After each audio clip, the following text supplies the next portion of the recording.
our regular board meeting.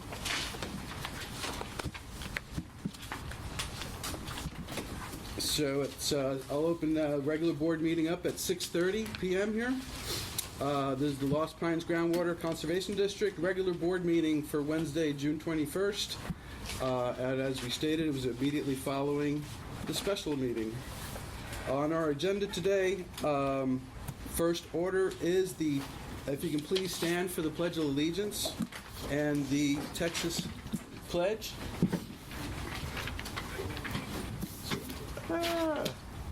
Excuse me on that. Thank you. So I pledge allegiance to the flag of the United States of America and to the republic which stands one nation under God, indivisible, with liberty and justice for all. In honor of the Texas flag, I pledge allegiance to thee, Texas, one state, under God, one and indivisible. Thank you.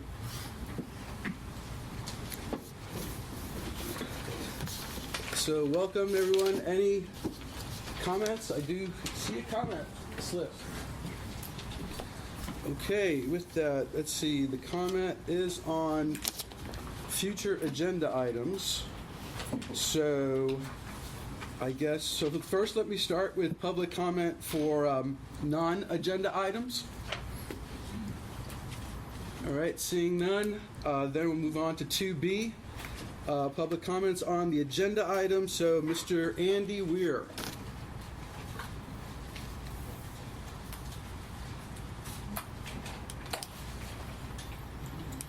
And you are commenting on 4G, the future agenda item. Correct. I'm Andy Weir. I'm a landowner in Bastrop County with a well in the Simsboro formation of the Carrizo-Wilcox. And I'm with the Simsboro Aquifer Water Defense Fund. It is on, right? Yes, it's just very low. Okay. Close. So for future agenda items, what I'd like to suggest, I know some of y'all attended the most recent meeting by the Texas Alliance of Groundwater Districts, and there was a presentation on how to improve the planning process for the desired future conditions. There was a presentation there. And I think you can all get a copy of that from board members. There's also a document online by the authors of that presentation. Vanessa P. Williams, who's with the Environmental Defense Fund, and she handles water issues for Texas, and by Carlos Rubenstein, who's a former Water Development Board board member, and many other qualifications. But they have specific suggestions on how to improve that planning process for desired future conditions.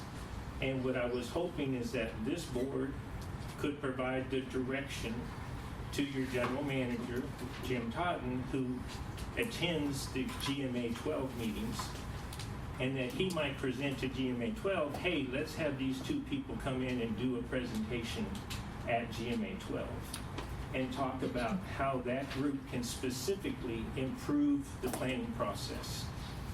And because it all works with where you're going. You've got these new rules to both balance conservation and production of groundwater, and that's going to be needed to take into the next step at the joint planning at the Groundwater Management Area 12. And those recommendations from these two individuals are very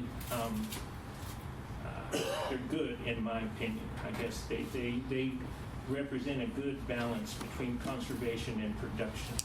And so if you could provide that direction to Mr. Totten, he could take that to GMA 12. It would be a great thing. Thank you very much. One correction, it was the American Groundwater Trust Conference. Okay. It's a national organization, but they have an annual conference in Texas. Okay. And we did discuss this at our management committee meeting, which you will hear later. Our management committee meeting, this is the main thing we talked about. Okay, So great. you'll hear about that. All right, I had an idea that it was important to the board. I wanted to get the board to relay it all the way up to Absolutely. GMA 12, Absolutely. the next one. Thank you. Okay, thank you. Anyone else? Public comments on any agenda item? All right, if not, we'll move on to agenda item 3, the consent agenda. Consent agenda items are routine and enacted by one motion, unless requested by a board director to pull something out. Any director would like to pull anything out of the consent agenda? If not, I'll entertain a motion on item number 3. I move that we adopt the consent agenda. I second it. All right, hearing a second. All those in favor? Aye. Any opposed? Hearing none, motion passes. Consent agenda is approved. Motion approved. So, agenda item 4. Now, moving on to the regular agenda. I did want to note that on the regular agenda, there's a little typo where there are 2 E's and 2 F's. So, but they're on separate pages. So I will refer to E and F on page 1 and an E and F on page 2, and that's how I'll separate between the two. Announcements. I think most of the announcements regarding like the stakeholder group. Jim, you're going to talk about the stakeholder group during your GM report. So any director with any announcements? I do not have any. All right.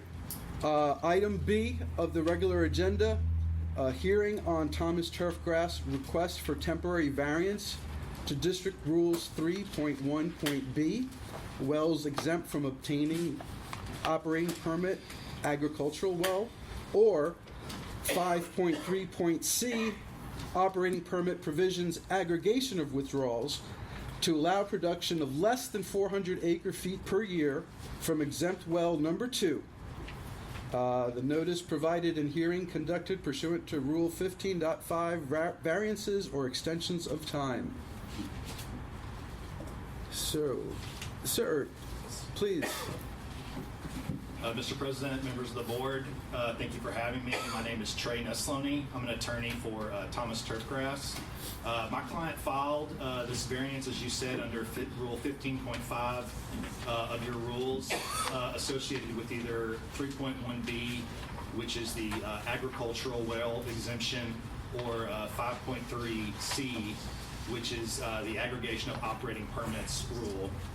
Now, saying that, I'm making that a lot more complicated than it needs to be. What we're essentially asking for here, you've already authorized us to have 2 agricultural exempt wells, each one that can pump less than 200 acre-feet per year.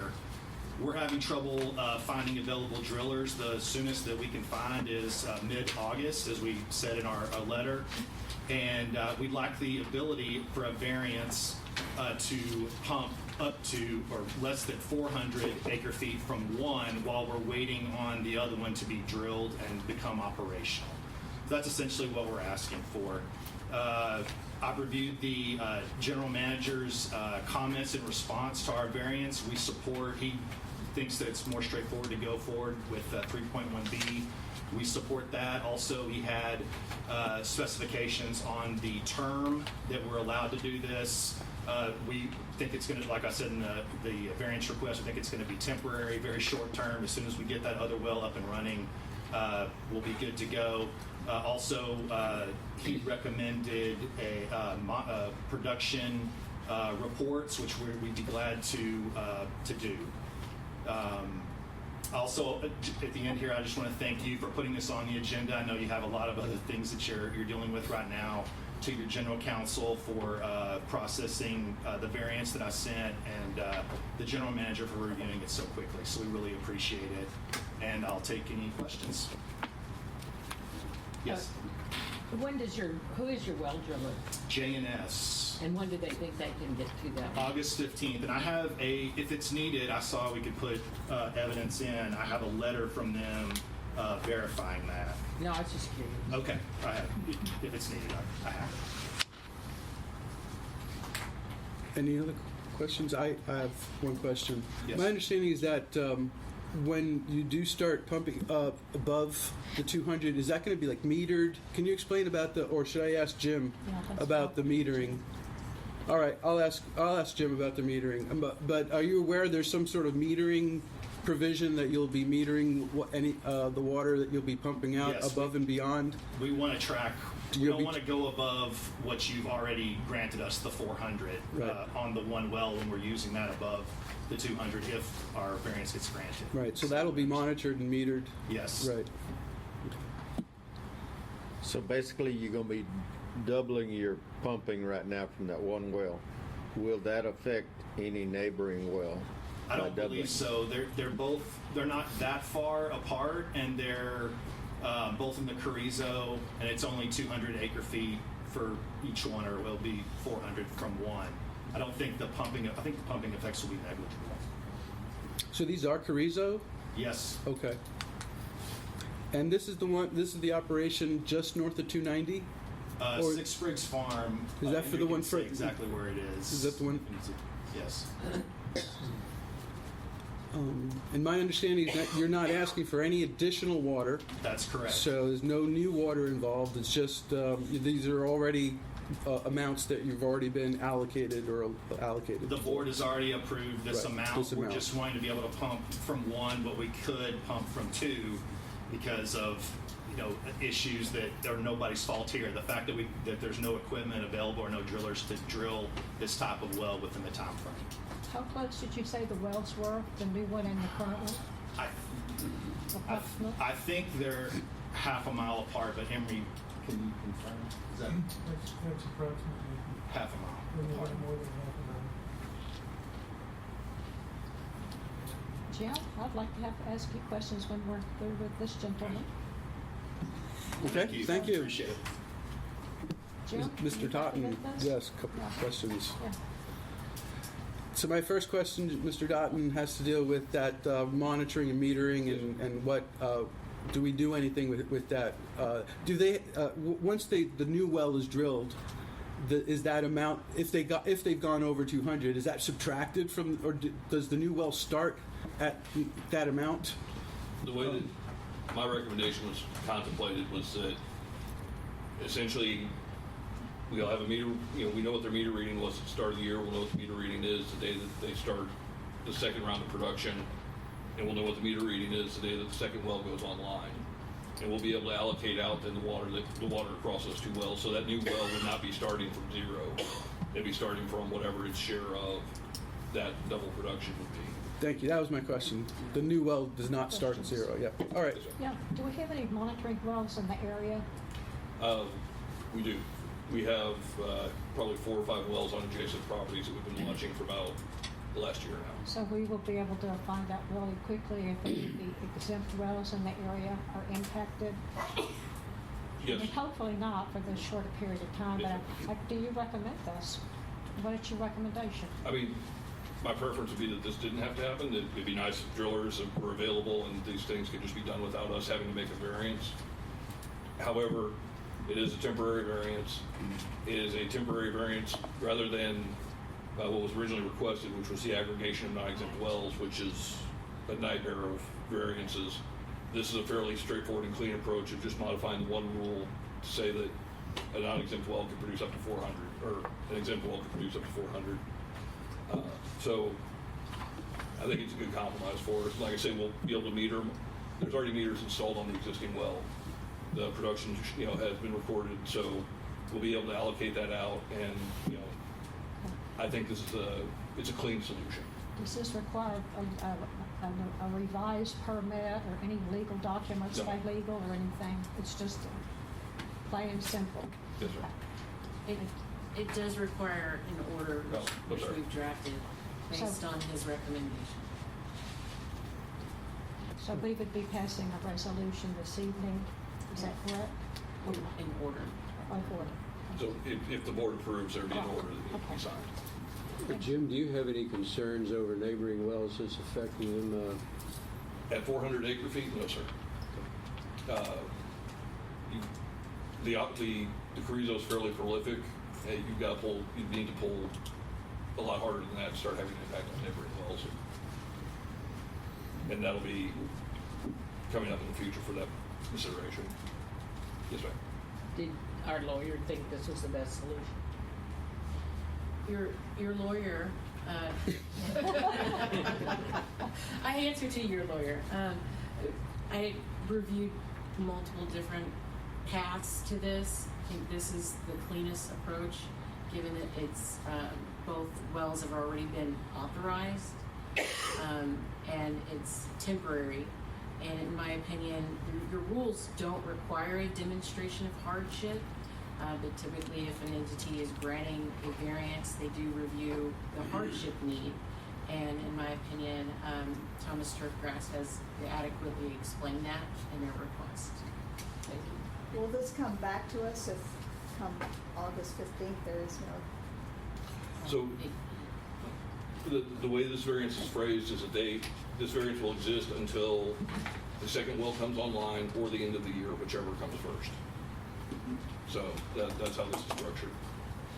What's the size of the property that's going to be irrigated? Roughly 1,000 acres. 1,000 acres. Okay. So that's the term.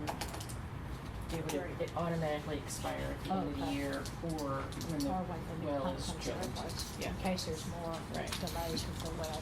Sure. Yes, right. But all of that is just a lot of words to that. turn his notice of recommendation into an order. It's the same thing.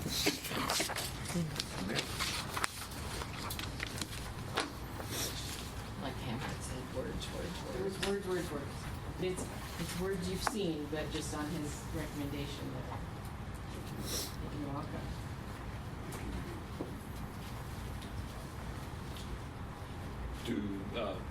Does the board have any other questions for me about this, or? Well, thank you. Thank you. Thank you. Any director would like to comment, or any other questions from the board? And with that, I'll entertain a motion. President Hernandez, Oh. I would Oh, could, close the hearing first. okay, oh, okay, yeah, because it's a special hearing. Okay, thank you. All right, so with that, no other questions or comments from the board? With that, I'll close the hearing at 6:47 p.m. All right, so that was item B. And now 4C is the discussion and possible action on the variance. If no discussion, I'll entertain a motion.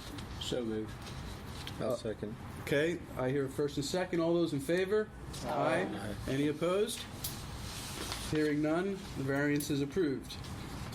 All right, moving on to E1. E on page 1, which is the update from the district hydrogeologist on the status of hydrogeology projects and tasks. Item D. Did I miss one? Yeah, item D. Oh, okay, sorry. Oh, excuse me. My That's your signs. item. That's my item. The signs. All right, so the signage. Yeah, this is my item. I've kind of been leading this. So this is item D, discussion, consideration of, and possible action on the purchase of outdoor signage for the new district office.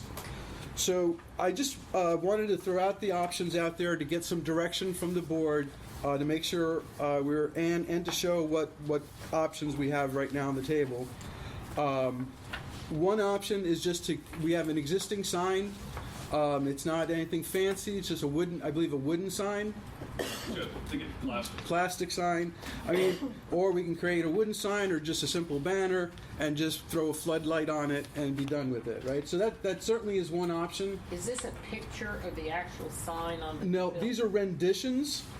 These are like artists. This is the approximate size. Well, let me get to that one. So that's option 2. No, I was talking about our sign that we have now. No, I don't. This is not the sign that we have now. Oh, do you have a picture of the sign? I don't have a picture of the sign that we have now. No, All right. it's I our didn't. current sign. It's basically the same logo. It was airbrushed on a probably 4 foot by 4 foot. I think it's polycarbonate. It's just basically a very simple rendition of our logo. Okay.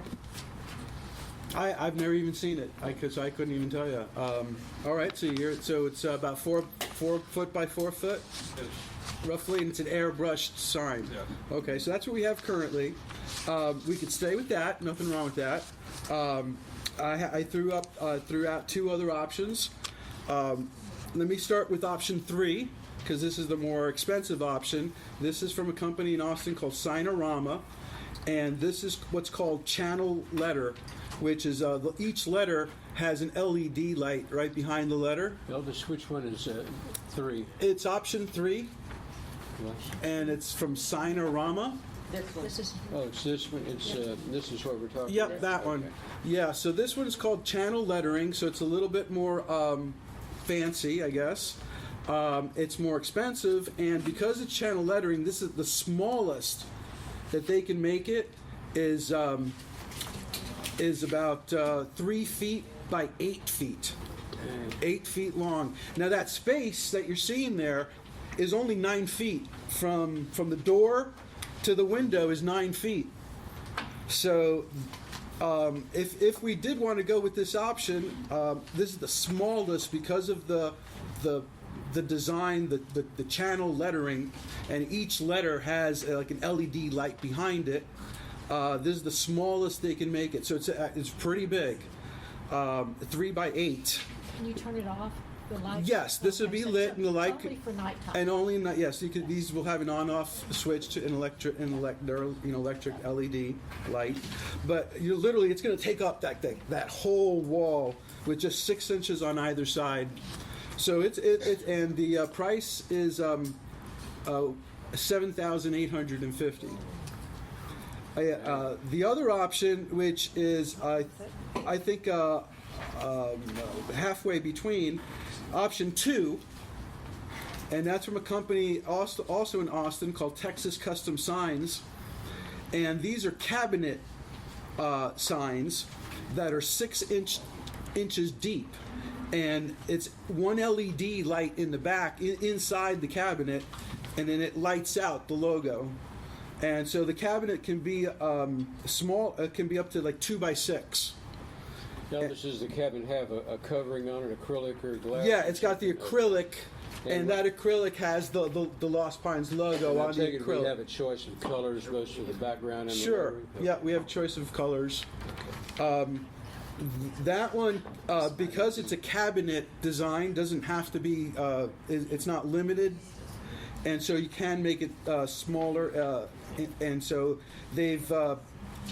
I requested a 2 by 6, and that option is $5,250.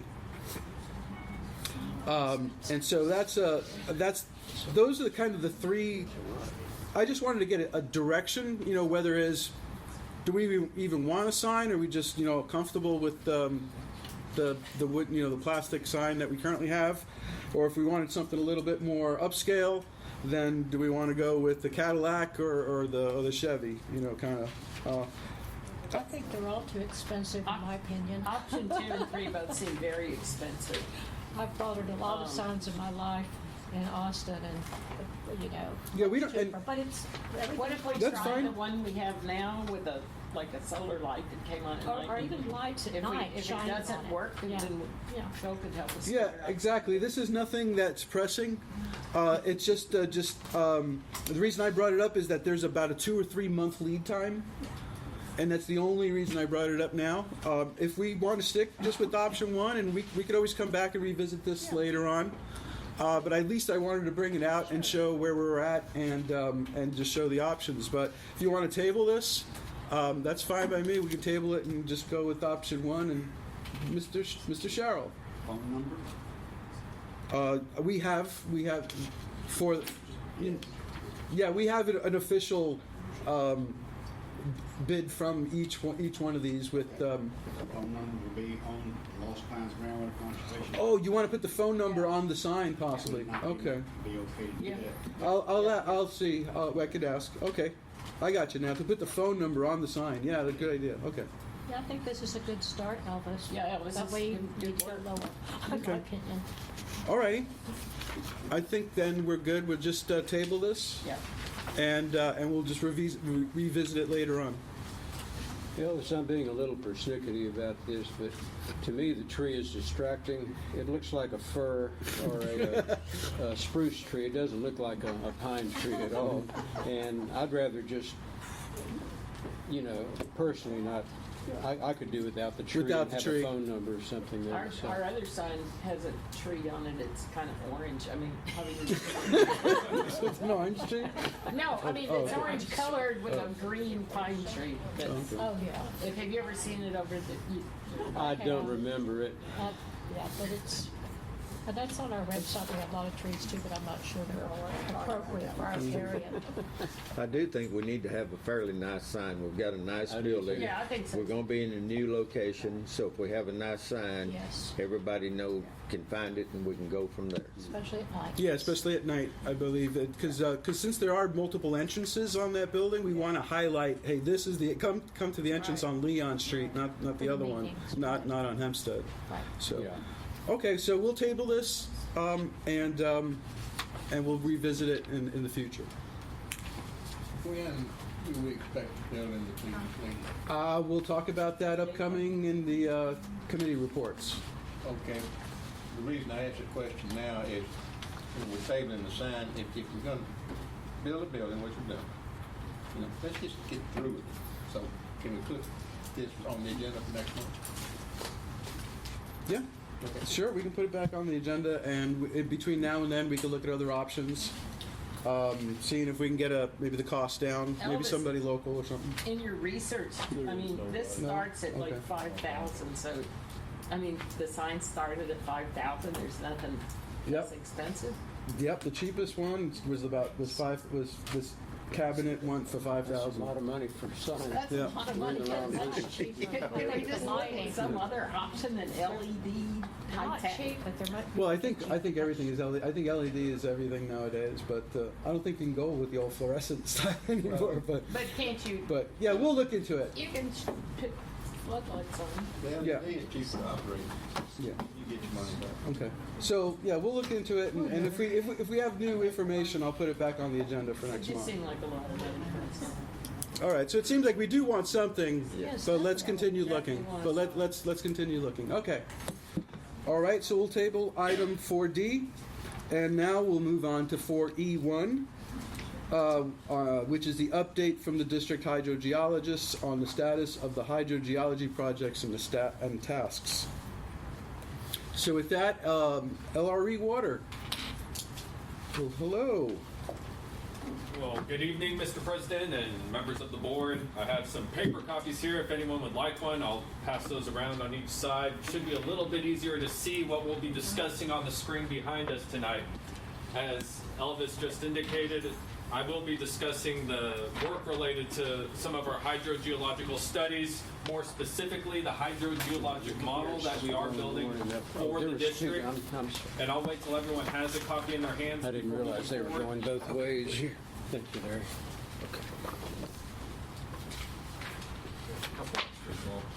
I need one. If you want. I need one. Yep, I got it. All right, we're good. Sir.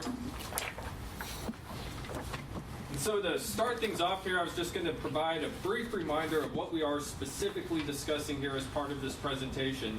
The work that I'm discussing tonight will be a little bit different than the work that Alan is discussing after me here. This work is specifically related to the hydrogeologic model. So on page 2 in the handout, and page 2 is also on the screen now here as well, we'll see momentarily. We'll see the timeline or the project plan that we initially presented to the Lost Pines Groundwater Conservation District last fall, late fall, early winter there. Where at the very bottom of that, we have the hydrogeologic model timeline. Called out on that timeline is a progress report 1 presentation. That's where we are today. This is providing an update on everything we've done up until this point in time. Over on the left side of this page, you see what some of those, what we're calling Q1 tasks were. This is the data collection phase of this project. This is where we went out and we found every piece of data that we could get our hands on that relates to the hydrogeology of the Lost Pines Groundwater Conservation District. So the first thing I have here is develop the hydrogeologic model workspace. That's something we'll get into a little bit later on in today's presentation. We also said that we would review prior data. That means a lot of different things, but the way we intended that was we're going to review everything that's out there. We're going to get our hands on everything that's been done, everything that will provide us with pertinent information for how we understand and conceptualize hydrogeology. of the aquifers here within Bastrop and Lee County. So as part of that process, there's a lot of data that we had to aggregate, comb through. We have data from different sources for the exact same well that tells us completely different things. So trying to sort through all that is kind of what we initially started doing as part of this task 1 task here, and it's something that we will continue to do throughout Q2 and Q3 as we develop a much more appreciated understanding of the geology throughout both counties here in the Groundwater Conservation District. So we also located additional new data, supplemental data, so data that hasn't been analyzed and processed before. That's data that we also went after and we got our hands on as part of this early task here. So we went to places such as the Brackish Resources Aquifer Characterization System database, so the BRACS database at the Texas Water Development Board. We went to the Bureau of Economic Geology. We contacted some sources out in Midland at the Subsurface Library, got our hands on all the available data that we could that was publicly available information for Bastrop and Lee County. So in addition to that, we combed through the Texas Water Development Board, TDLR, and TWDB state databases.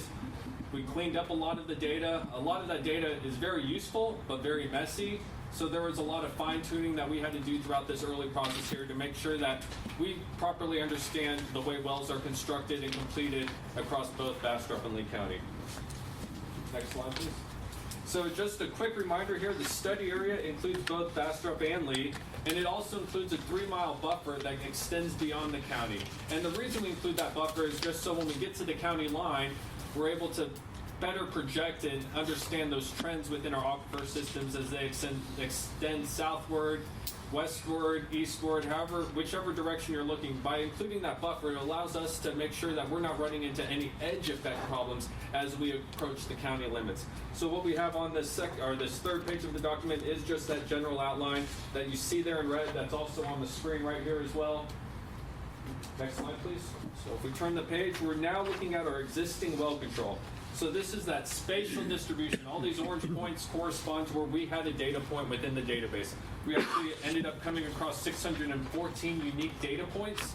Now, some of those data points may have information on the Carrizo while not having any information on the Simsboro or the Wilcox Aquifer. Some data points may only have information on the Calvert Bluff. So you're not sure what you're going to get when you aggregate all this data. So we have 614 control points, but that control looks very different across our different geologic units, and that's what we're going to go into here over the next 15 or so pages. Can I ask a question? Yes. When you collect this data, whatever form it takes, what do you do with it? Do you index it? I mean, can you reach out and grab some of it if I ask you something about it, or is it just in little boxes, or is it just on your computer? Some of it is in little boxes, but most of it is on the computer. What we've done is we've created our own database that is indexed. So everything that we'll be discussing today is already embedded within a database. Tomorrow, I could provide you an Excel table, an Access database, whatever format you're looking for is a text file with all this information that we have collected in a way that is organized and makes sense. But there'll be an index. Yes. Okay. So that is what we've done as part of this early process, and it's what we will continue to do as we build out the rest of the data sets. Okay, thank you. You're welcome. Question, what does BRACS stand for? So that's the Brackish Resources Aquifer Characterization System, and that stands for BRACS in terms of the acronym. And this is a Texas Water Development Board database. And one of the cool things about this database is it's always evolving.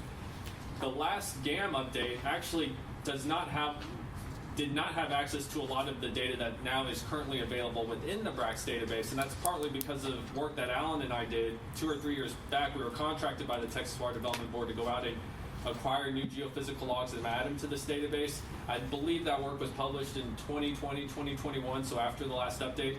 So there's a lot of new data in there that no one's actually taken a look at as it specifically pertains to Bastrop and Lee County. So that's something where we knew that information was in there, we went and pulled it out, and it's information that we'll be analyzing as we move forward.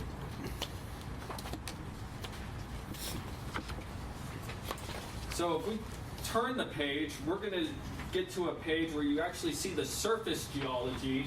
That's all these different colors that are banded as we work our way from east to west across the GCD here. And what we're actually going to do now is scroll through the data distribution for all these different data points. And I said we have 614 data points. Not all data is created equal. And we also have to remember that the way our aquifers are distributed is the Yago-Jackson and the Cook Mountain, those are only going to occur on the far eastern side of Lee County, where we won't see those same formations on the far western side of Bastrop County. So the way data is distributed is also constrained to where our geology is as well. So what we're going to do on the next, I believe, 12 slides is just look at what that data distribution looks like. I have these as orange points. They look better on the screen, a little bit harder to see on the maps on your packet. But for this one specifically, if we look in the far eastern corner of the GCD, you'll see 11 different control points. Those are going to correspond to the Cook Mountain, which is the base of that Yago-Jackson series. So quite a bit of work still to do here with only 11 existing control points. But as we continue to scroll through these, things definitely improve. So I'm going to turn to the next page here, which is specifically looking at the Sparta Sand. This is going to be that next series down below the Cook Mountain. So we're slowly working our way through the geologic column here that we see on the left side of the screen, and you'll see that with the red arrow. But for the Sparta Sand, we were able to find 55 existing control points in the databases, and I'm just going to start going through these one by one now. So the next is the Wetches. That one we were able to find 68 existing control points in those databases. I'm going to move on to the Queen City.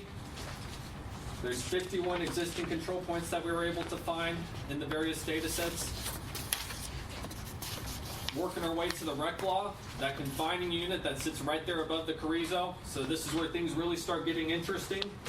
For the Reclaw, we were able to find 163 existing control points. Now we're going to work our way down into the Carrizo. Yes, before we do that, yes, sir? What do you mean by control point? So a control point is going to correspond to either where we have a water well or an oil and gas well, where we are receiving some sort of subsurface information from where that well location is. That could be in the form of a geophysical log, so an electric log, a log, those are the terms that we commonly toss around.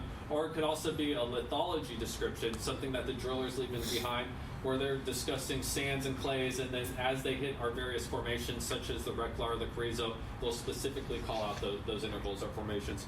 In the data that we've compiled here, for all of the units, except for the Colorado River alluvium, I believe these are all going to correspond to those geophysical logs. I haven't confirmed every single data point, but I believe at least 95+% of those will be geophysical log points. And the story changes a little bit as we get further through this and we take a look at the Colorado River alluvium.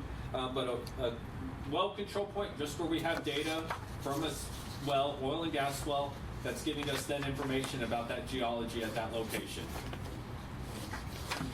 Any other questions before I move on? So we are on the Reclaw, now we're going to work our way down into the Carrizo here. We have 200 existing control points for the Carrizo. Really good spatial distribution, still some gaps in the data, but for those interesting aquifer units, those interesting geologic units, to start off with 200 for the Carrizo, it's not a bad place. If you recall, several months back we gave a presentation where we talked about that existing well control for the Carrizo. I meant to include it here on this slide, but I forgot, so my apologies.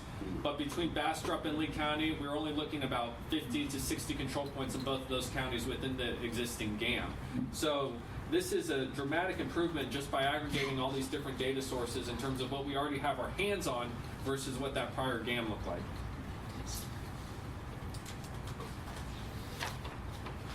Next one here is the Calvert Bluff, which is that upper Wilcox unit. Have a little bit of a control issue in northern Lee County, but that's something we'll get into here in a couple slides where we'll be able to have a general discussion on that and kind of our first area of focus as it relates to this work. But still, even for the Calvert Bluff, which is that upper Wilcox unit, we're looking at 168 control points. Simsboro Sand, the next slide here. We have 261 control points in the middle Wilcox unit. A lot of those are concentrated in the area of interest in northern Lee County, which is a great place to be in terms of a starting point for us.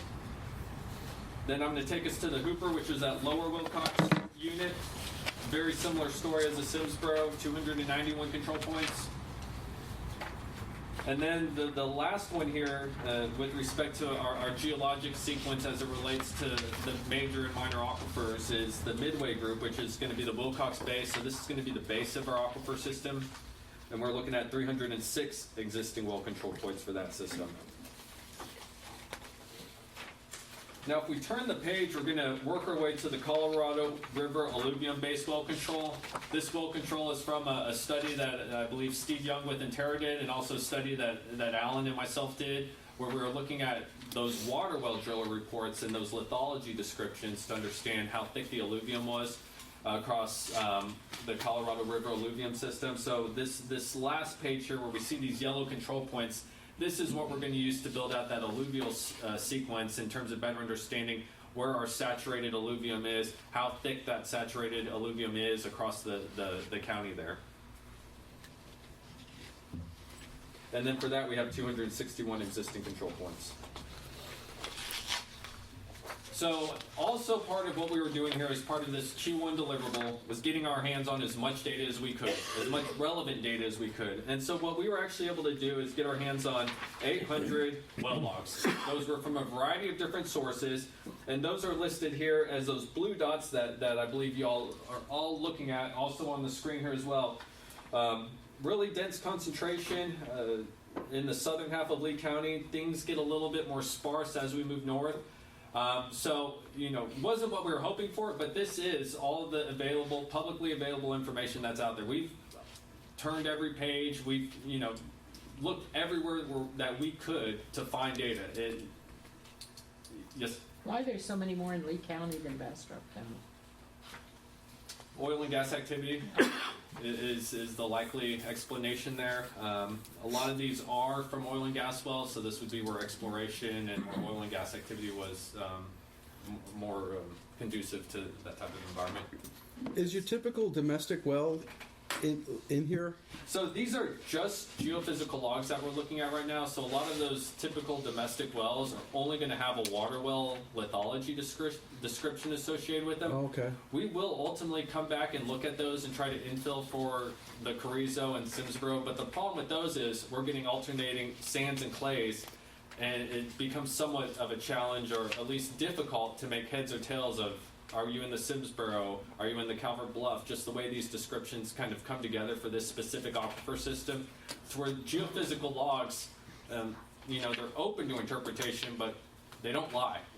The little squiggly lines that we look like, they tell us what the geology is, and it's really hard to get those wrong. Whereas a water well, domestic water well, we could be off by 100, 150 feet when using those. So we'll infill with those, but those are kind of the last resort data point if needed. I gotcha. So these are based on those squiggly lines, The geophysical logs. Yes.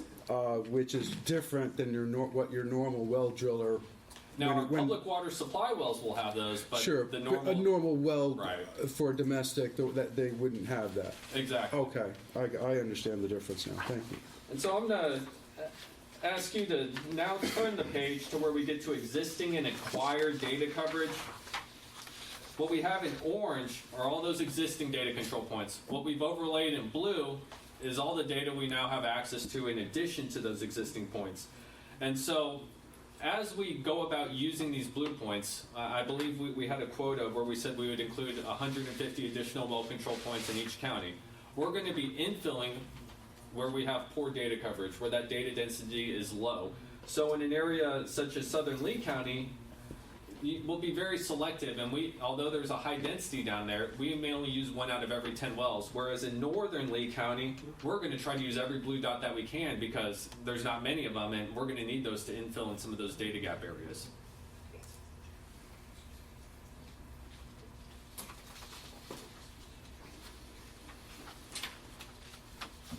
So that ends the discussion on the data that we have acquired and the data that we plan on analyzing as part of developing the geology. The next couple slides in here are going to take a look at a few different things.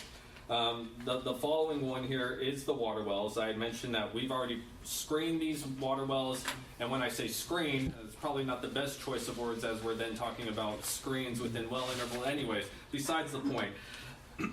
we've done all the cleanup that we need to do on these to where it's plug and play. These data sets are in really good shape, and as you were asking about these being indexed, I mean, these are now indexed to our own internal database, and as needed, we could provide data on the fly in terms of if we need all the wells within Lee County that are deeper than 500 feet, we can quickly provide all that information. If we need to know screen intervals, we've cleaned up all that information. That all that information is now readily available to us, easily accessible for all the future research that we are doing and plan on doing for the district here.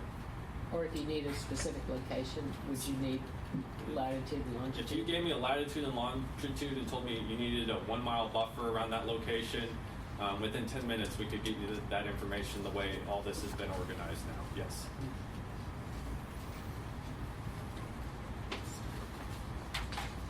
So we're going to turn the page here.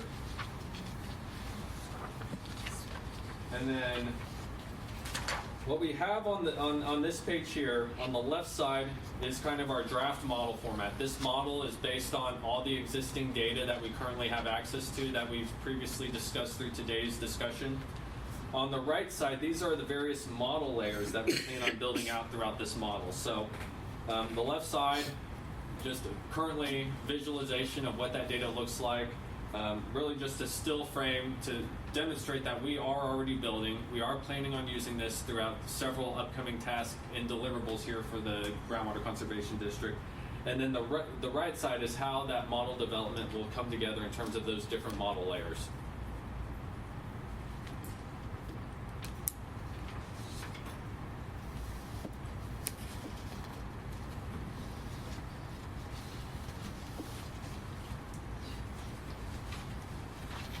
And then I'm going to ask if we can all turn to the next page here, which is the hydrogeologic model, to where you'll see two different still frames. What we're looking at on this is specifically that upper Wilcox unit, the Calvert Bluff. The left-hand side, and I apologize, I know these are a little difficult to see with the yellow background there, but the image on the left side, if you look to the northern half of Lee County there, you can see that's where we have a data void, and I'll get into a discussion on that here in 1 minute. But if you look here in the center of the figure, things look a little irregular. And this area corresponds to where we have the Milano fault structure system running right through the middle of Bastrop and Lee County. And then what we've done is we've reoriented, looking from the opposite direction, looking from northern Lee County to the south there towards Bastrop, to where you can tell that this is fairly irregular. Right now this looks like some mountain peaks and some valleys. This will all be flushed out as we develop the model. These will look more like fault blocks, where we're actually seeing the Horst and Graben-like structures that exist here for this specific structure. So just by bringing in these points and doing a general interpolation, it doesn't tell the correct story in terms of what's actually occurring here with the geology. So as we continue to develop the model and infill points, this surface is something that I'm going to draw our attention to over time, just to see how it evolves through the building out of this model from where we are now to where this ends up being here 9 months or so from now. So this is going to be something we'll keep going back to. We'll do before and afters, and it's something that hopefully everyone gets excited about as we start seeing this come together as more of a geologic model instead of just data points thrown together, which is currently how this stands.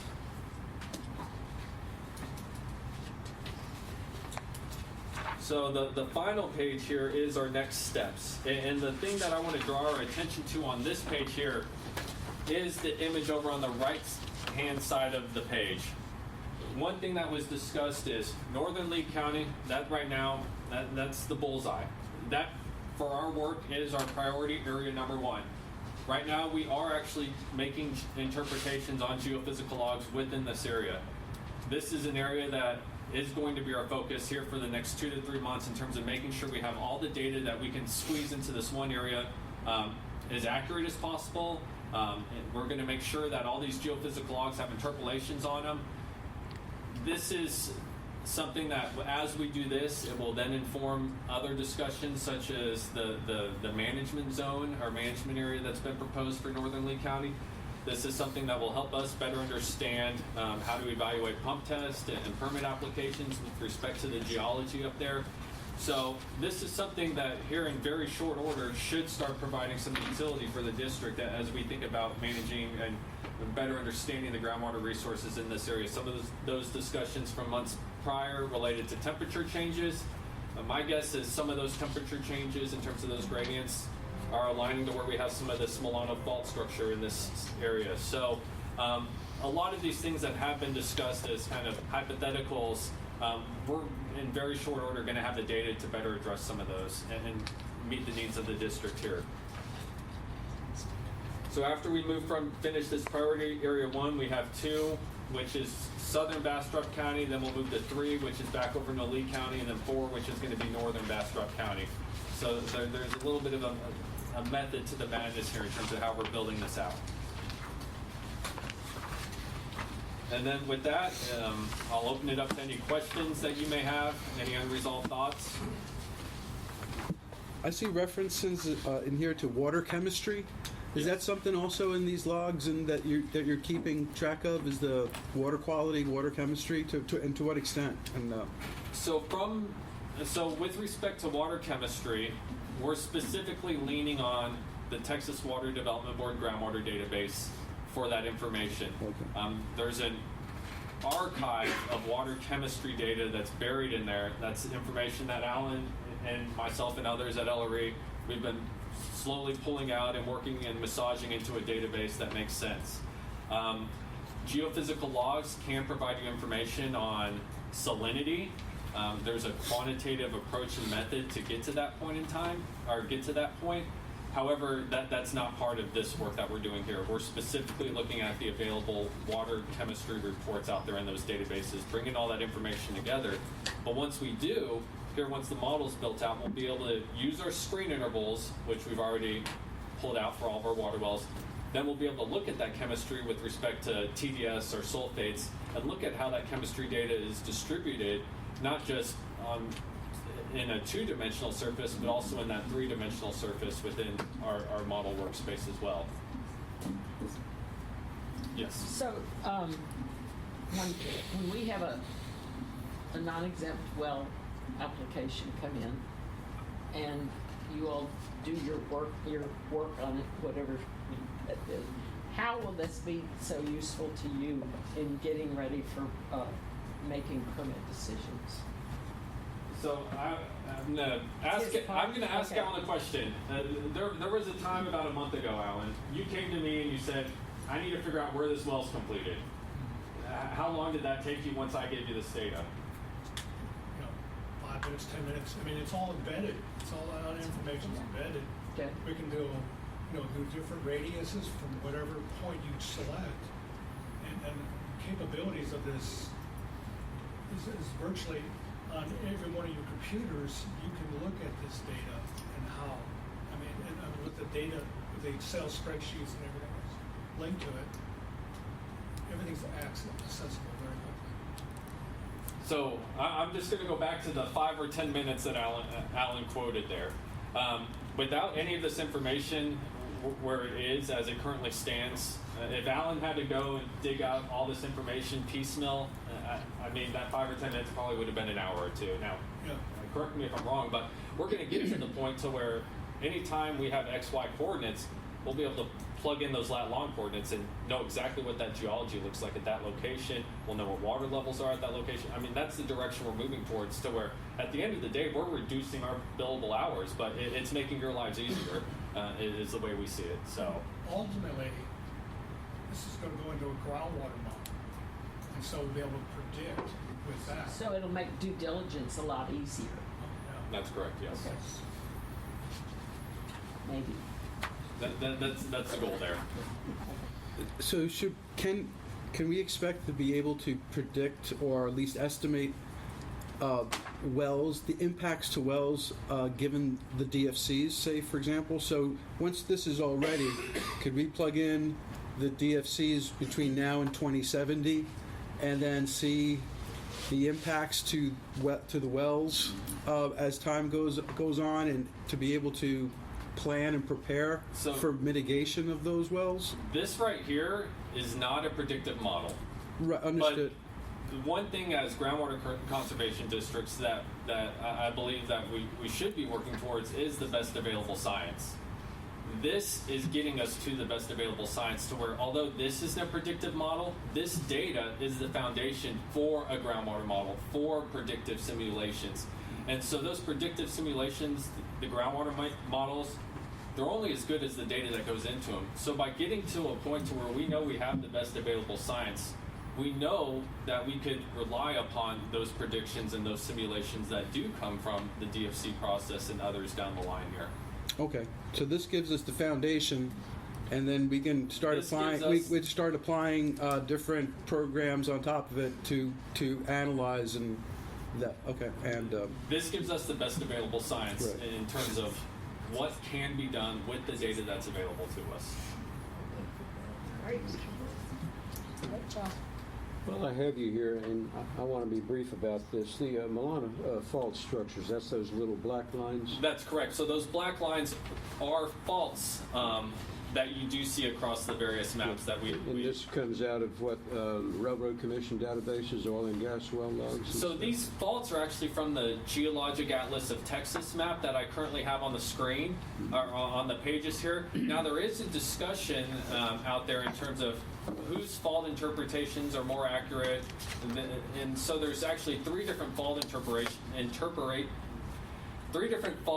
interpretations out there. And there's some different thoughts of opinion on which ones are right, which ones are wrong. We're going to evaluate all three and then figure out which is the best direction forward for us based on this data and what these faults are telling us on these maps. Do the interpretations agree that essentially this stuff to the southeast of the faults is sliding away? I don't know of any underlying, hard rock formations that would cause those. So if you go to, I'll draw I'm your on the attention Sim- to it doesn't matter, they're all the same. But Simsboro's, the whatever. hydrogeologic model is already showing that the dip dramatically increases in Lee After County. that, so it's tilting. Okay. Now, sliding away, I'm not sure if that's the proper terminology. Well, probably not. But we are seeing a thickening in that general direction of the I see. aquifer units, or of the geologic units. We do appear to see a slope increase. As I continue to look at this data here over the next 6 to 9 months, I think I'll be able to answer this question a little bit more eloquently. But right now, we are seeing some differences and some changes in that area that would, lead one to then question what the Milano fault structure or impact is. And because the faults are thickening to the southeast, I take it that's one of the reasons there are more wells in that area rather than to the northwest. Well, I think the number of wells, this goes back to, these are not just water wells, these are also oil and gas wells. It has to do with that underlying geology. Yeah, they are. And it was more conducive to an environment that has led to oil and gas exploration I in that see. area. Okay. Thanks. Right? any other questions? Thanks. No, thank you. Thank you. All right, thank you for your time this evening. Thank you.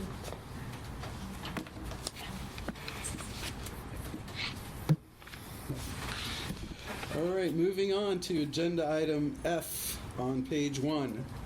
Committee reports with possible board discussion. No action will be taken. First off, let me grab this. I've got. First up is a financial. What's the first one? Financial Services Committee did not meet last month, but will be meeting next month. And I am looking for my notes, which I have now. You can use mine over. Oh, no, this was last month's. I've got it right. I think I've got it here. No. Here we go. Governance Committee report. So we'll move on to the Governance Committee because Financial Services did not meet last month. Governance committee met by Zoom on June 7th, 9 a.m. Attending was myself, Director Rogers, Director Samang, Natasha Martin, and James Taunton. The committee discussed the gatehouse litigation. The committee discussed the status of the mitigation bill and the other proposed groundwater bills. We'll get into that later. There's another agenda item. We'll get into that a little more. The committee discussed the Thomas Turfgrass temporary variance request. Natasha is to draft a newspaper article, best practices / guidelines for the outreach staff and the outreach committee's review. The committee discussed the need for new rules to unsuspend the mitigation program once any new legislative, once they've been signed into law. And we'll talk about that later. Natasha will draft any new mitigation program rules based for review by the management committee. And the finance committee should plan to meet in July to discuss the financials of the mitigation program, to reinstate that program. We discussed the outdoor signs for the Giddings office. We also discussed the stakeholder group and the notice forms that will be available on the website, which I believe also are already on the website. Jim will provide an update on that during his GM update. So what I will announce is that we will have a stakeholder form for stakeholders to fill out. We're requesting stakeholders to fill out that form no later than July 7th. And the form is available on our website, and that is to a form well, I'll let Jim discuss the details of it. I'll move on. And ongoing, Jim and the staff will create education training materials to provide for cross-training of our staff. Greg Ellis was not available tonight, but he will be on the agenda for the July board meeting to update the board on the new legislation and the impacts to the district as a result of the new legislation. So that'll be for July. And the committee planned and discussed the agenda for this meeting today. So that's it for the governance committee. Infrastructure committee, if Herb, if you could give us an update on the new offices. We've been sheetrock, tape and floated. I can't find my word. Textured. There was a painter over today. He was starting possibly with the primer. The air conditioning, we had a little issue with that. We met with Doug Gakey this afternoon to get that resolved, hopefully. And we're progressing on slowly but surely. Okay. And I heard that we might start moving in like early August. Early August. So just to give folks, looks like maybe early August, but Jim will get into that, I guess, during the GM report as well. But yeah, it looks like we'll start the process. It'll be a process. The cabinets are being constructed. The doors have been hung.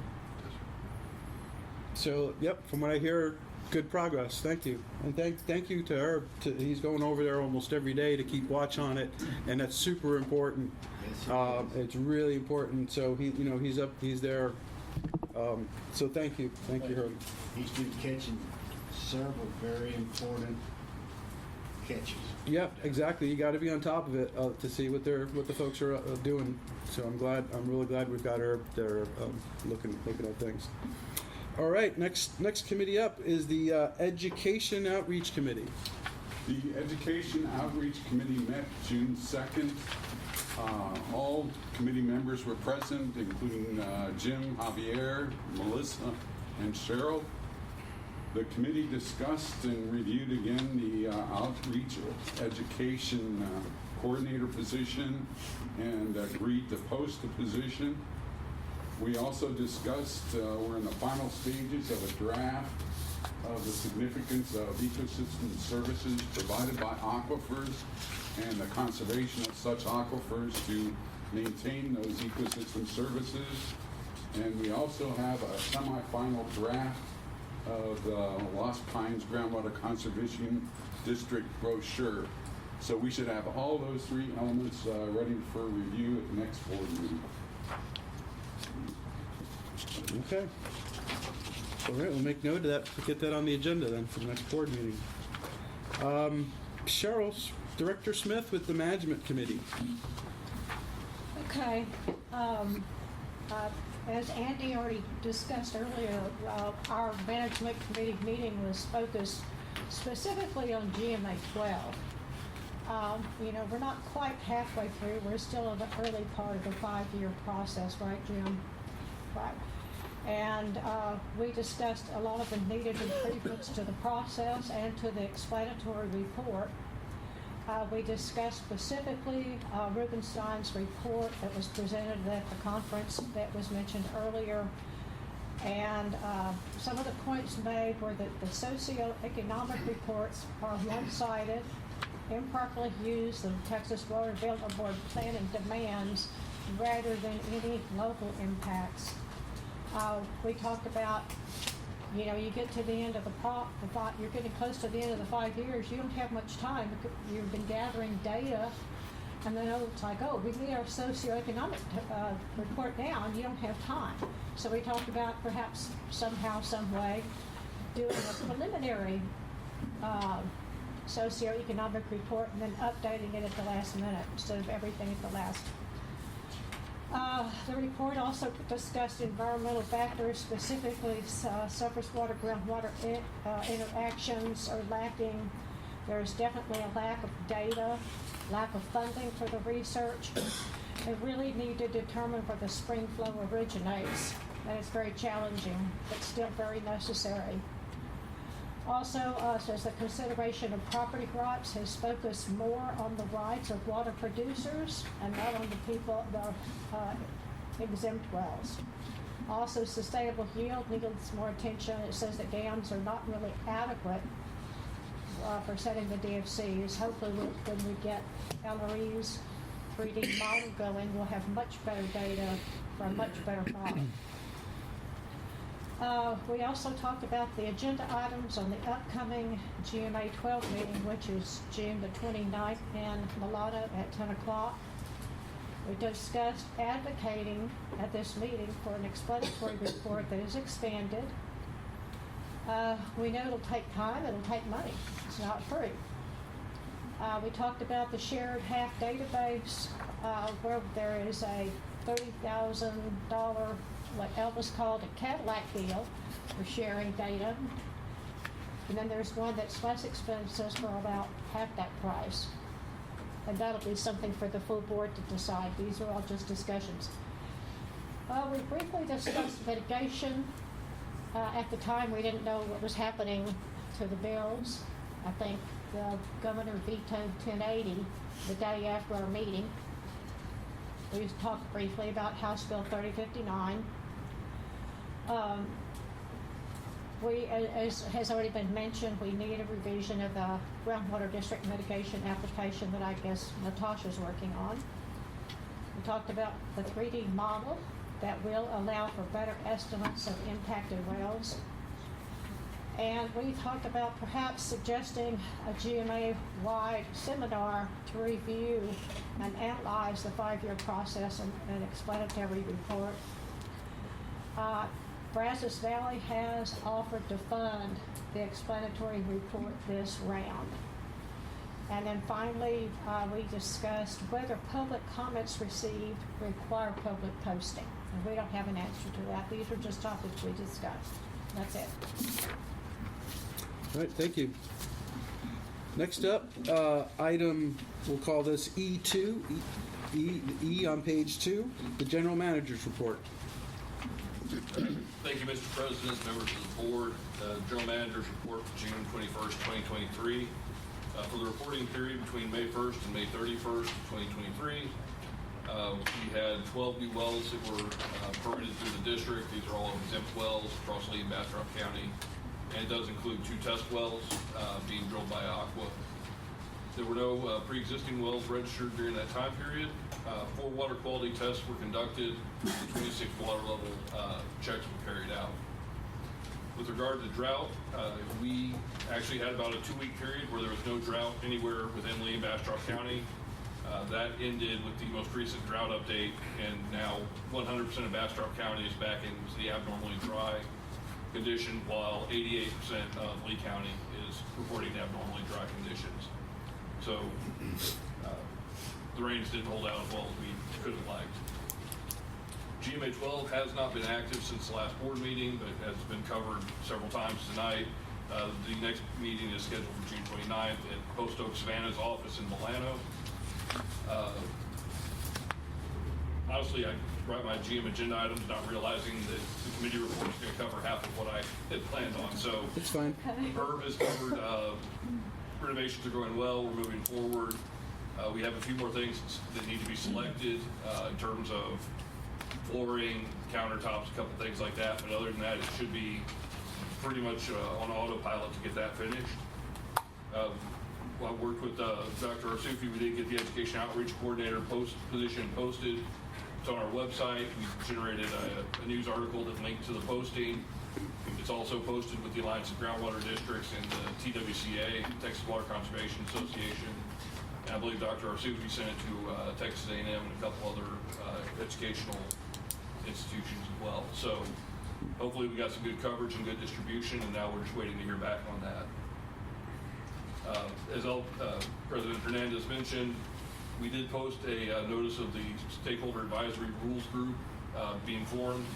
That is up on the website. In lieu of an application, what the instructions actually call for is essentially a very short email, please short emails, explaining who you are, what stakeholder group you'd like to recommend, and what your qualifications for that are. So that way, it's something very quick that we have a short turnaround time. We need those back by the 7th. And we talking with Dr. Bottler, we thought that making it as simple as possible would be the best way to approach that. So we've already had a few questions from potential people that are interested in the process, asking about the application. So hopefully we'll get some good feedback on that. We'll make those selections the week following. So it'll be the first. We should have the selections finalized by the 14th, with a goal of having the first meeting towards the end of July or possibly early August, depending upon what venues we can find. The district management plan that was approved last month has gone to TWDB. We had a little back and forth because they thought we were submitting for another pre-review, and I made it clear that no, we have voted on this, it's gone through hearing, this is the version we want you to, So hopefully that'll get approved and signed off on here in the near future. Pending permits, we do anticipate the Thomas Turfgrass application for 3,950 feet from 4 aggregate Carrizo wells in Bastrop County will be at the July board meeting. That permit is ready to go, so we will be bringing that to you. And then following after that, probably in August, we'll have Manville, Aqua, and that should pretty well clear the decks for us. With regard to upcoming meetings, obviously GMA 12, the 29th of this month in Milano, or also online. Region G will be meeting the 27th of July at the Brazos River Authority offices in Waco, and Region K is scheduled to meet July 12th.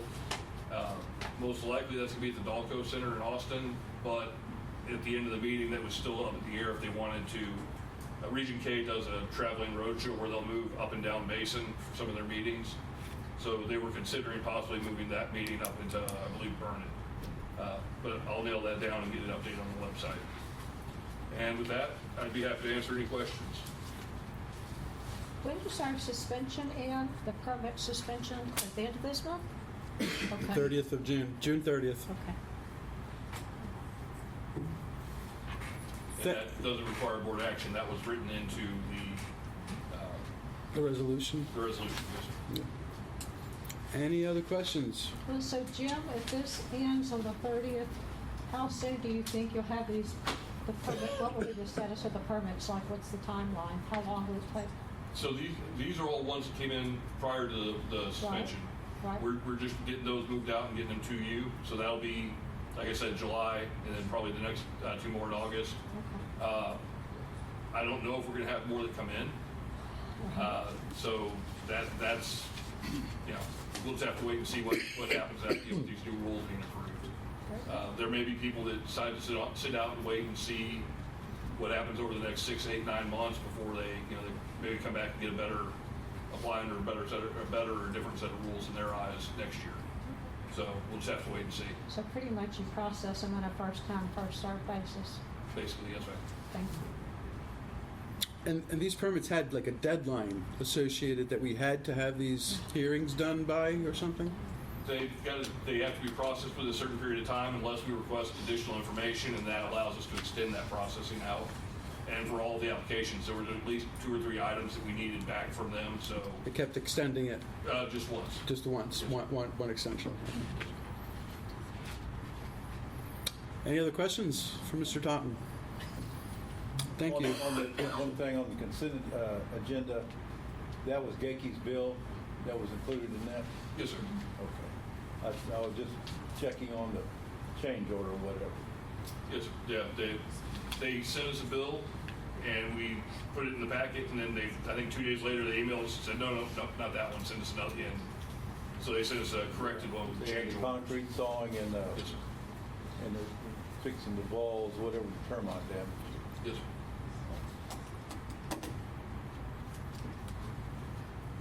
Okay. Any other questions? Thank you, Mr. Totten. All right. Hydrogeologist report.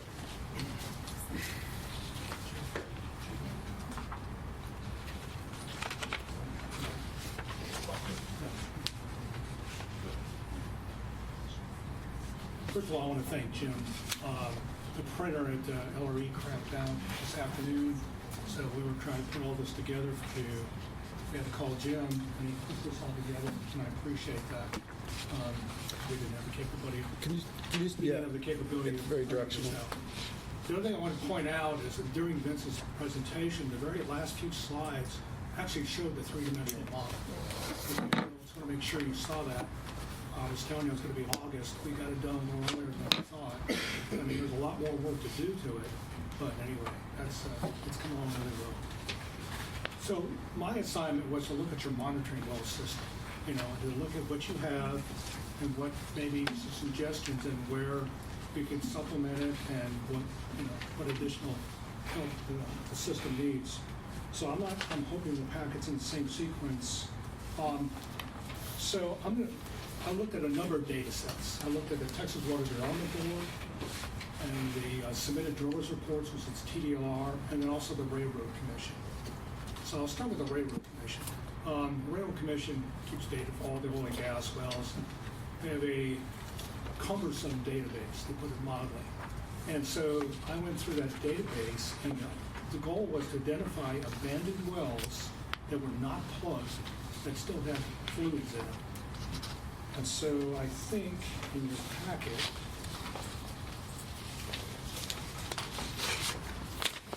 the last one, will be labeled unplugged oil and gas wells with fluids. So these, I think, are maybe oil and gas wells that they may have some sort of cap on them, but they generally are not plugged. They may be useful to the district. It'd be great if they were, because that way you get some really deep wells that help you monitor your system for very small cost. So I don't know these exist, so they have to be field checked. None of the stuff I'm showing you has been field checked. It's all based on databases. So that's all I can do right now.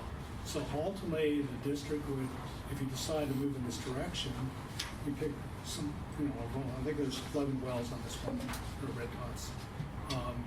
You go out there and field check them and see what they are, find a geophysical log and get an idea and find out completion information, and then you know where to move from there.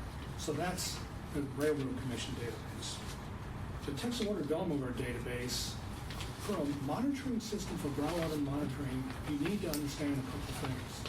You need to understand where the water's coming from. So any monitoring system you have to know where the well's completed, what aquifer it's completed in. And in some cases, they're completed in a couple aquifers, and you need to know that because that water level and that water chemistry reflects how that well's completed. So in the Texas Water Development Board database, I went through, this is around 1,200 wells, and I looked at each of your aquifers systems, and that's what the other slides are, showing where some supplemental wells could be, that are, I think are there, that be used by the district to improve your management or your water level. Water level is so critical to your whole management process. And so the one that really struck me the most was the Carrizo. I guess that would be second from the last. So there's a grouping up in the north eastern corner of Lee County, and then another grouping of Carrizo monitor wells kind of the southeastern Bastrop County, and there was not anything in the center, and I think so I went to the Texas Water Development Board database, identified 3 wells. I think there's something you really could access. And so one of the things I suggest on this, when I finish, I still have to get the water level data from the district and evaluate that, and then look at the trends. And then the other thing is that I'm going to need to, I guess that's it, look at the trends. I haven't done that yet because I'm waiting the water level data from the district. Plus, I already have the historical water levels from all your monitoring already compiled. But then getting back to the Carrizo, you see 6 wells and the stars there. I would probably make these, if I had to prioritize, these are probably the ones I would, one of the aquifers I would prioritize. And so when I turn in my final report, I would prioritize the wells, and each of these figures, it's the stars that represent recommended posts. So, any questions? I'm sorry I got this late, so that was pretty haphazard. It's great. Wow, it's good. Yeah, thanks. So anyway, overall, you got a pretty good monitoring system. I know what I was going to say. So I looked at your existing monitoring system, and we don't know the production levels for some of our monitoring wells we're using right now. And so I'm still doing some more research. I've got maybe about half of them found, and I'm still in the research. We may not be able to find information on some of those wells, and those may be wells you might want to consider, not using in the future, because you need to know where you're pulling from. Yeah. And our three-dimensional model will improve that, because once we have our layers in, we can see all these wells are completed. And that'll be another part of our deliverable. So you'll have the Texas Water Development Board, all those wells, which will show the screen intervals. So you'll know where all those wells are completed, and the same with the submitted drillers reports. So your three-dimensional model is going to have a lot of holes in it with a lot of data. So I'll let you know that. And so you'll provide like an address, for example, with these stars, and then the district has to contact that owner, or what would be the next what would be the next step? Just drive around. Just drive around and say. I have no idea. I mean, let me ask you: is there an associated I have a landowner address? I have a landowner who drilled the well. It may not be the same landowner now. Yeah. And the property's been subdivided. Who knows? Okay, we can. Okay. GPS, right? If we had. We have approximate GPS location. Nice. With coordinates, we can use the appraisal district data. The only real trick to it is going to be depending on the age of some of those wells, especially early 2000s era. Drillers were not really good with GPS. Yeah. So it's going to be wild goose hunt. Oh yeah, and it is. And you got in here, some of these ones I've starred are from 50s and 60s. So I mean, those wells may not exist anymore. So I'm going to go through do another pass on this to really limit it down to the most likely. But anyway, there's some recommended for all the aquifers, but the Carrizo's probably the one to focus on. Okay. All right. So there's still a little bit more work for still quite a bit of work to there's do more for the work district that I to research and there's go still- through appraisal districts and contact the. All right. Okay, so I'm hearing from you, but you want me to see if I can find a landowner for these? No. I would imagine landowner probably would not help because they may come and go. Well, a lot of these, I location. didn't focus on landowners. That's the other thing. I focus on public water supply wells or these oil and gas, you have a lot of oil and gas wells that have wells drilled for producing water for drilling. Those wells are really good, and that's part of this data set too. Would So you those are mention- probably the easiest to get to. Could you get an address for them though? I can address. Coordinates, some I can locations, do some coordinates. yeah, we'll start there. But it's Okay. okay. I just wanted to know Yeah, how it's- hard the task will be. Okay. All right. So this I mean, There's some work to do. I need direction, I guess. You want me to go that direction? No. No, you're a hydrologist. no, we'll have somebody look at the appraisal districts. and- In-house. Yep. No. Yeah, we'll do that research. Thank you. Thank you. Are you gonna be with us every month? Will y'all be here every month? He has been.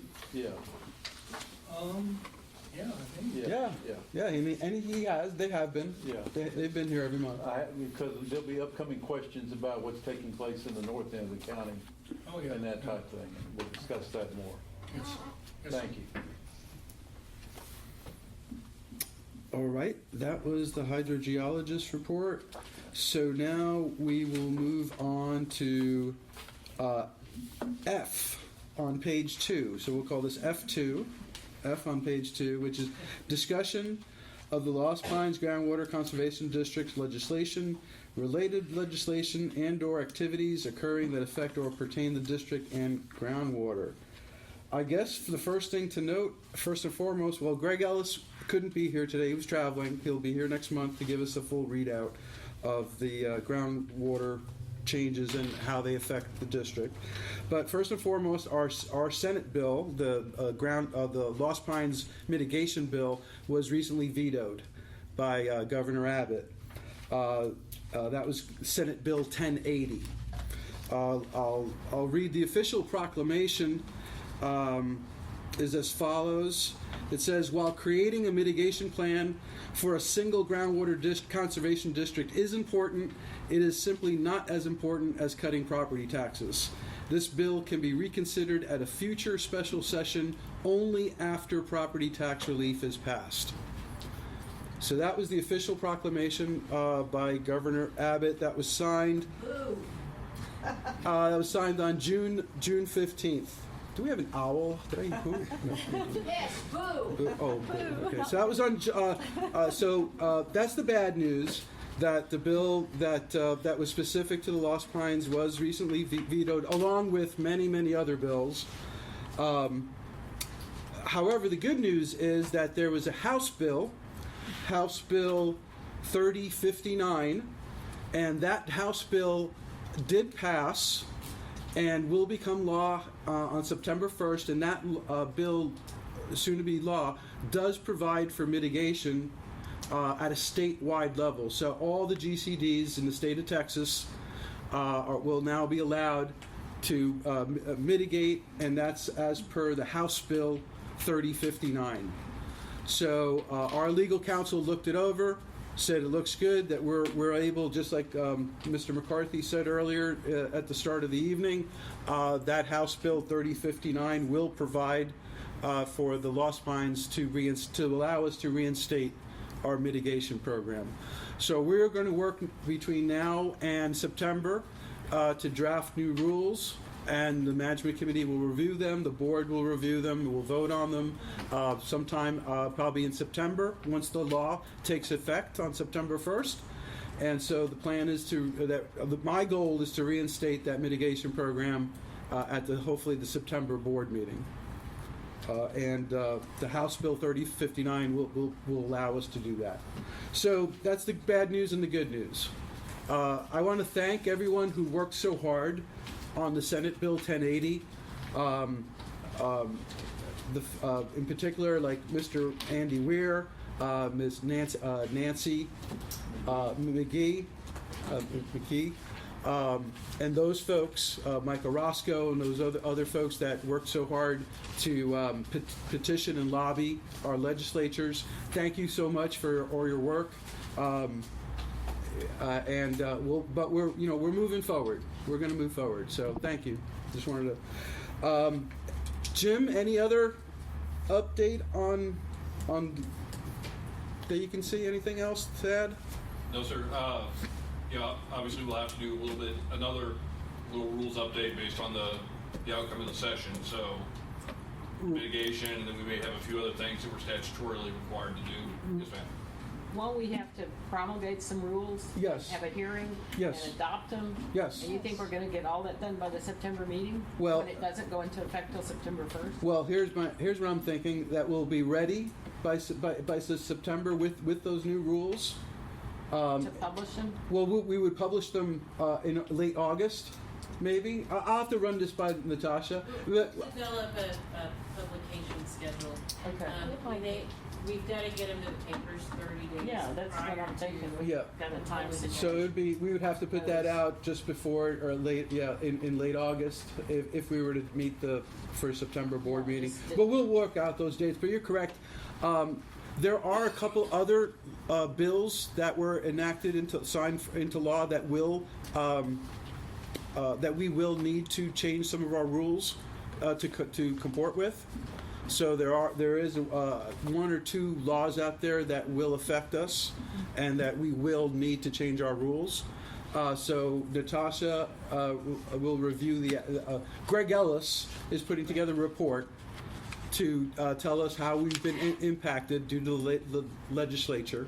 And then Natasha will use that to draft up some new rules. So we'll have new rules not only for the mitigation, but for the other new legislation for other changes that we are required to make due to the new laws. If we don't get it for September, then October. Well, I just don't want people to be disappointed. Well, I said it's a goal. Done. My goal is, we've got a couple of months. So within the next 2 months, we're going to draft up the rules. We'll have the committee review the rules. The board will review the rules, and if we can get it done September, we will. If not, but my goal would be for the September board meeting. But Mr. Totten? I would defer to Natasha on this, but I don't believe 3059 actually requires rulemaking for a mitigation program. That rulemaking provision was unique to 1080. 1080. Right. So we may be better off going through a rulemaking process just to get everything done and in public, but there is that extra flexibility from 3059 that it does not explicitly call for rulemaking for that type of a program. Right, because the Senate Bill 1080 explicitly said it is shall by rule, whereas the House bill does not. The House bill allows you to use your fees for mitigation. It just adds, it's a really simple addition, it adds mitigation to the allowed use of your production or expert fees that you've collected. But I would recommend that if you're going to go through a mitigation program and use your fees for private wells, you go about adopting fees to support that process. So we want to make sure that we're doing it all fair and properly. Right. So we would have some rules. We would put them out, published to the public, 20 days ahead of time. It'd be in the newspapers 30 days ahead of time. We'll have a public hearing on the rules, so we can expect yet another, our third rules hearing for this year, upcoming. And no more. Maybe, yeah. Hopefully for the year. All right, for the year, right? And not forever, because as you stated, it is a process of continuous improvement. Right? All right. Any further discussion on the legislature? All right. If not, then we'll move on to item G, consideration of future agenda items. We've heard earlier by Mr. Weir. We heard that. I have one. Yeah. So at the Groundwater Conference last fall, there was a group from Texas Water Development Board there that has they're doing a springs initiative, and I talked to them at a certain amount about springs in Bastrop County, and I just thought it'd be interesting to have one or two of them come to one of our meetings sometime and do a presentation on springs and how they measure them and how they find them and how they, because that is part of the DFC process, and it would just it would interest me. It might interest some of our There's just not enough data. I mean, I know where springs are, but where But that's they what come they, from. that's Yeah. what they're doing, so Yeah. I just thought it'd be an interesting. It is interesting. Sometimes when we're without agenda items. And who is it? The Texas Water Development Board? Yeah, it's Okay. called the Springs Initiative, and I have the guy's name and phone number and everything. Okay, let me write that. Springs Initiative. If Okay. you'll send that to me, Kay, I'll Yes. start, I'll reach out and see what we can do. Okay, perfect. Thank you. Thank you for having the contact information, that makes it a lot smoother. Any other items for future agenda? Okay, then we'll move on to item H. Discussion, consideration, possible action on the district board meeting calendar. I think Mr. Totten already mentioned that it looks like Thomas Turfgrass permit application hearing will be next month in July at the board meeting, which is July 19th. Anything else? When does that get posted? That the hearing post when 20 days. 20 it's a 20 days advance notice. Here in Bastrop. That will be in Elgin. So Elgin has been confirmed for July 19th.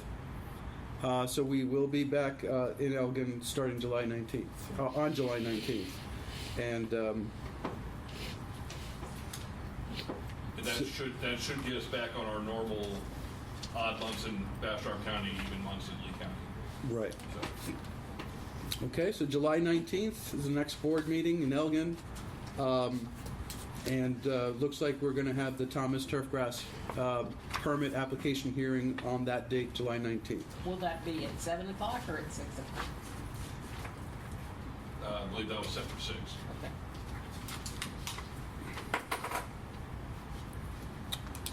Okay, any other items? Otherwise, looks like the agenda we went through here, so thank you very much, everyone. Thank you, good night, and with that, I will adjourn the meeting at 8:06 p.m. Thank you.